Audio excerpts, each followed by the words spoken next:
Bueno, Amok da Stefan Zweig idazle austriarraren eleberri motz bat.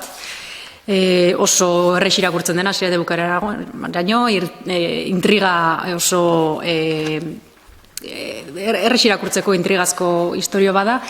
Oin dela mende bat idatzetako, 1922an, eta Amok hitza Malasieratik hartutako hitz bada, psikiatrian erabiltzen dana sindrome konkretu bat definitzeko, da pertsona batek batean amorrulerketa basati bat izaten du, lehenago eukidun depresio edo kezka edo atxekabe garai baten ondorioz, eta batean ateatzen da korrika, eta kalean berazten da korrika, eta parean nagertzen zaion bizidun oro hori eraso egiten dio.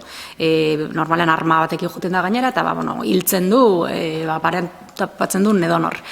Eta historio honetan, itxasontzi batean, azalean agertzen den itxasontzi honetan elkartzen da narratzailea pertsona misteriotsu batekin, mediku bada, ekialdeko kolonietan 7 urte eman dituen mediku europar bat, eta mediku hori kontatzen hasten zaio narratzaileari berakan bizi izandako esperientzia bat, eta esperientzia horretan Amok sindromeak jota egon zen emakume batekin obsesionatu intzalako.